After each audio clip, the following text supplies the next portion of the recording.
అంబటి గారు నమస్తే. నమస్కారం అండి సార్, ఏంటి లోకేష్ గారి మీద మీరు ఏదో కామెంట్ పెట్టారు, ఏదో కంచం తీస్తా పెడతాని, ఏంటి దానికి అర్థం? దాని అర్థం ఏం లేదు. వాళ్ళ పత్రికలో చంద్రబాబు నాయుడు గారు తండ్రి గారు తిన్న ప్లేటుని తీసేస్తున్నటువంటి లోకేష్ అన్నారు. అదే పెద్ద గొప్ప విషయం అని నాకు అర్థం కాలేదు. దానికి పెద్ద ప్రచారం, దానికి పెద్ద ఆర్భాటం, దానికి ఈనాళ్ళు ఒక ఫోటో వేస్తున్నారు. తండ్రి తిన్న ప్లేటును తమ్ముడు కొడుకు తీసేస్తాడు. తప్పే ఉంది? అది తప్పు క్వశ్చన్ లేదు. అది పెద్ద గొప్ప ఘనకార్యం లాగాను చెప్తున్నారు. కాబట్టి నేను దాన్ని కామెంట్ ఏం చేశానంటే, ఇవాళ మీరు తిన్న ప్లేటు తీస్తాడు, రేపు మీరు కూర్చున్న సీటు తీస్తాడు అని పెట్టా.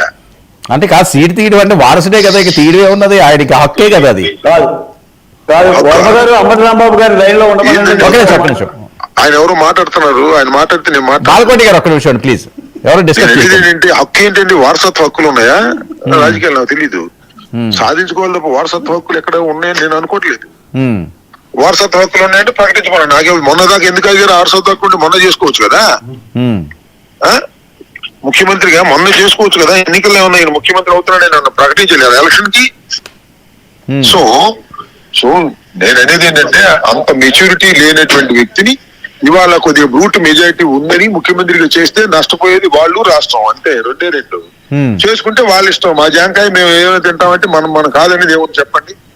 వాళ్ళు చేసుకోమని ఎవడు కాదు. They have a brute majority. Bharatiya Janata party అదేవిధంగా మన జనసేన ఈ రెండు అంగీకరించబడి చేసుకోవచ్చు. వాళ్ళకి ఆ మెజారిటీ ఉంది. That is left to their party. కాకపోతే దాని మీద ఉన్నటువంటి కామెంట్స్, విమర్శలు తప్పనిసరిగా చేస్తాం. దిస్ ఇస్ నాట్ కరెక్ట్ అని చెప్తున్నాం.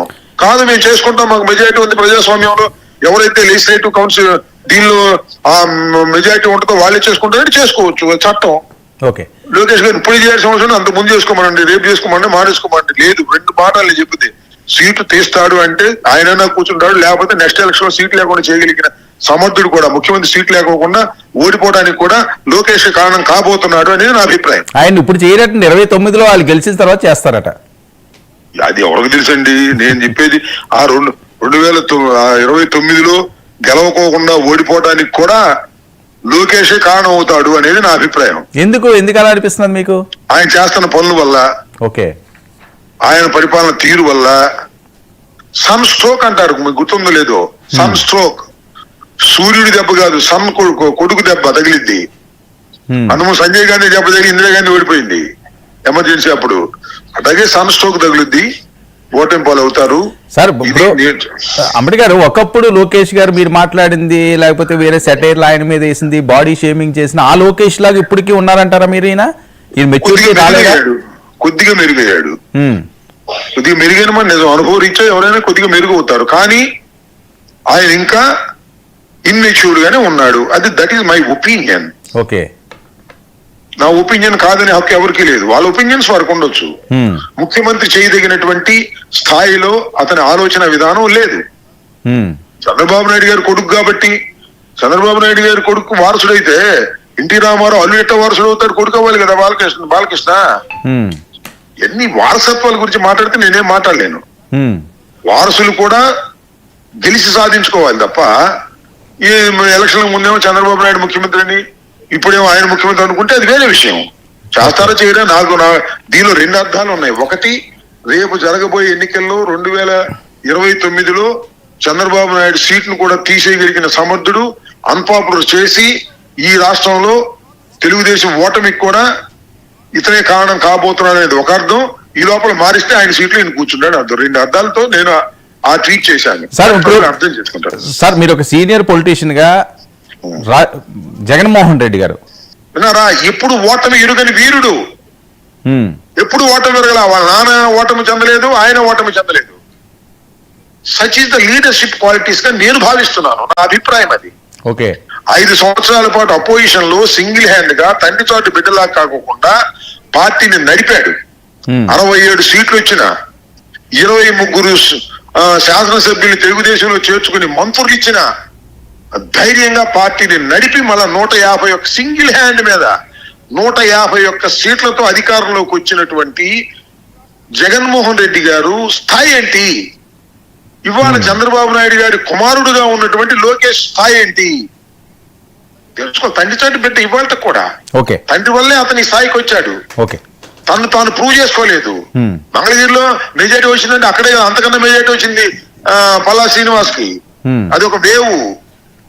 ఓకే సార్, ఇంకొక కీలకమైన అంశం, కొద్దిసేపటి క్రితమే ఉండవల్లి అరుణ్ కుమార్ గారు కొన్ని కామెంట్స్ చేశారండి. దిష్టి అనే అంశం మీద ఆయన అది తప్పు పడతానే సీఎం స్థాయి వ్యక్తి పవన్ కళ్యాణ్ గారు ఆయన సీఎం అవుతారని ఆశిస్తున్నాము, సీఎం అవ్వాలని కోరుకుంటున్నాము అని చెప్పి ఒక సీనియర్ కాంగ్రెస్ నాయకుడు మాట్లాడడం వెనుక సీనియర్ కాంగ్రెస్ నాయకుడు మాట్లాడడం ఎవరైనా అదే మాట్లాడతారు సార్. పవన్ కళ్యాణ్ గారు వెళ్ళిన పని ఏంటి, ఆయన చేసిన కామెంట్ ఏంటి, రెండింటికి అసలు ఎక్కడ పొంతనుంది? పవన్ కళ్యాణ్ గారు దిష్టి గురించో లేదా గోదావరి జిల్లాలో పచ్చదనం వల్లనే రాష్ట్రం విడిపోయిందని ఇలాంటి అశాస్త్రీయమైన మాటలు మాట్లాడటం చాలా దురదృష్టకరం. ఆయన అశాస్త్రీయమైన మాటలు మాట్లాడటం వల్లే తెలంగాణ వాళ్ళు రియాక్ట్ అయ్యారు. అలాంటి అసందర్భ వ్యాఖ్యలు అవన్నీ కూడా. ఆయనకు కూడా నేనేమి ఆయనేమి విమర్శించాలనుకోవట్లేదు, కానీ ఆయనకి కూడా మెచ్యూరిటీ లెవెల్స్ లేవని నా అభిప్రాయం. అంటే రాంబాబు గారు నీకేమైనా ఉందా మెచ్యూరిటీ లెవెల్స్ అంటే నాకున్న సొంత నాకుంది. ఆయనకి ఆ స్థాయిలో ఒక పార్టీని నడుపుతున్నటువంటి వ్యక్తిగా 21 సీట్లు గెలుచుకున్నటువంటి వ్యక్తిగా 100% స్ట్రైక్ రేట్ వచ్చిందని చెప్పుకునేటటువంటి స్థాయిలో ఉన్నటువంటి ఒక పార్టీ లీడరు, రాష్ట్ర ఉప ముఖ్యమంత్రి, ఆయనకి ఆ మెచ్యూరిటీ లెవెల్స్ ఒక మాట అంటే ఆ మాట తర్వాత ఏమొస్తుందో చెప్పాలి కదా, దాని మీద నిలబడాలి కదా కనీసం. Has to stand on that yes అనేటట్టుగా నిలబడాలి కదా. ఆ తర్వాత నిలబడలేకపోయాడు, వక్రీకరించారు. ఎవరు వక్రీకరించారు? నువ్వు అన్న మాటను వక్రీకరించేది ఎవ్వరూ లేరు. నువ్వు అన్న మాట అన్నట్టుగానే తెలంగాణ రిసీవ్ చేసుకుంది, ప్రజలు రిసీవ్ చేసుకున్నారు. వక్రీకరించే మాట ఏంటి? మళ్ళీ ఎస్కేపింగ్ నేచర్. ఈ వైఎస్ఆర్సీపీ సోషల్ మీడియా కూడా దీన్ని నెగిటివ్ చేసి బాగా చేసిందని కూడా వస్తున్న టాక్ నిజమా అది? సరే ఇక ఈ సోషల్ మీడియా అంటే అది వైఎస్ఆర్సీపీదా లేకపోతే తెలుగుదేశందా జనసేనదా, we cannot say sir. Social మీడియాలో ఆయన నెగిటివ్ గా మాటలు ఆయన మాట్లాడింది నెగిటివ్ సార్. దాన్ని ఇంకోటి చేశాడని అనుకోవటం పొరపాటు. మన దగ్గర తప్పు పెట్టుకుని సోషల్ మీడియాలో మాట్లాడారు తెలుగుదేశం వైఎస్ఆర్సీపీ జనసేన సోషల్ మీడియా మనం వక్రీకరించింది. ఎక్కడ వక్రీకరించారు చెప్పండి నేను. I'm asking you tell me. మీ వర్మ గారు మీరు చెప్పండి, వక్రీకరణ ఎక్కడుంది? తెలంగాణ విడిపోవడానికి ఈ కోనసీమ పచ్చదనమే కారణం అనే మాట అన్నాడా లేదా? అన్నాడు ఆయన. కొటేషన్స్ పెట్టి చెప్తున్నా అన్నాడు. తప్పది. తెలంగాణ విడిపోవడానికి 100 కారణాలు ఉన్నాయి. పొలిటికల్ కారణాలు ఉన్నాయి, వేరే కారణాలు ఉన్నాయి, అన్ని కారణాలు ఉన్నాయి. దానికి మనం ఏం చేయగలిగిందే ఉంది? కాంగ్రెస్ పార్టీ చేసినటువంటి దురదృష్టకరమైనటువంటి ప్రయోగం, కాంగ్రెస్ పార్టీ కూడా దానికి నష్టపోయింది. సో ఇంకా దిష్టి అనే అంశం ఇంకా నెవర్ ఎండ్ అండి, ఇంకెలా కంటిన్యూ అవుతానే ఉంటుంది, దీనికి ఫుల్ స్టాప్ లేదా? ఇంకో సబ్జెక్ట్ మంచి సబ్జెక్ట్ దొరికేంత వరకు మీరే నడుపుతుంటారు మీడియా. దానికి మీడియా మొత్తం. నేను నెక్స్ట్ రోజునే చెప్పా, పిచ్చి మాటలు మాట్లాడాడు పవన్ కళ్యాణ్ గారు. వెళ్ళిన పని ఏంటి, దారైపోయే బండ నన్ను ఎత్తిన పడమన్నట్టుగా ఎందుకు కొని తెచ్చుకున్నాడని నేను నెక్స్ట్ రోజునే మాట్లాడా. నేను ఫెయిర్ కామెంట్స్ అవన్నీ కూడా ఫెయిర్ కామెంట్స్ తప్ప దొరికెళ్ళే వేసేద్దాం అనేటువంటి కామెంట్స్ కావని కూడా ఈ సందర్భంగా నేను చెప్పదలుచుకున్నాను. ఆయన తప్పు మాట్లాడాడు, ఆయన అసందర్భమైనటువంటి మాట్లాడారు, ఇన్మెచ్యూర్డ్ గా వ్యవహరించారని నా అభిప్రాయం. దాన్ని కాదు మా పవన్ కళ్యాణ్ అంటావా నువ్వు అని మీసాలు మెలేసేవాళ్ళు మెలేయచ్చు, లేదా నన్ను విమర్శించేవాళ్ళు విమర్శు, ఘాటుగా విమర్శించేవాళ్ళు, బూతులు తిట్టేవాళ్ళు కూడా చూస్తున్నాం. ఇవన్నీ we don't care all these things. Okay, మీ మీద కూడా ట్రోల్స్ వస్తున్నాయండి? వస్తే అసలు ట్రోలింగ్ లేకపోతే నాకు నిద్రపడదు. రోజు ఎవడో ఒకటి నా గురించి మాట్లాడాల్సిందే. I'm enjoying that. నన్ను రోజు ఎవరొకరు నన్ను దూషిస్తూ నన్ను విమర్శిస్తూ మాట్లాడుతున్నానంటే నేను అన్న మాటలు వారికి ఎంత తీవ్రంగా గుచ్చుకుంటున్నాయి అనే దాన్నే నేను కొలబద్దగా తీసుకుంటాను. నా గురించి రోజు మాట్లాడలేదనుకోండి, ఎవరు తెలుగుదేశం వాళ్ళు లేకపోతే కొన్ని యూట్యూబ్ ఛానల్స్ నా గురించి మాట్లాడలేదనుకోండి, నాకు కొద్దిగా ఇబ్బందిగా ఉండదు. రోజు మాట్లాడుతుండాలి, రోజు నన్ను విమర్శిస్తుండాలి, రోజు నన్ను కొంతమంది బూతులు తిట్టేవాడు భయంకరంగా తిడుతున్నారు. ఈ ఎల్లో మీడియాకు సంబంధించిన ఛానల్స్ రకరకాలుగా తిడుతున్నారు. ఒకడు అరగంట అంటాడు, ఒకడు సంజయ్ అంటాడు, ఒక సుకన్య అంటాడు అనుకొని we don't care. Sir we're enjoying that. Okay right sir, thank you అండి, thank you so much Ambati Rambabu గారు.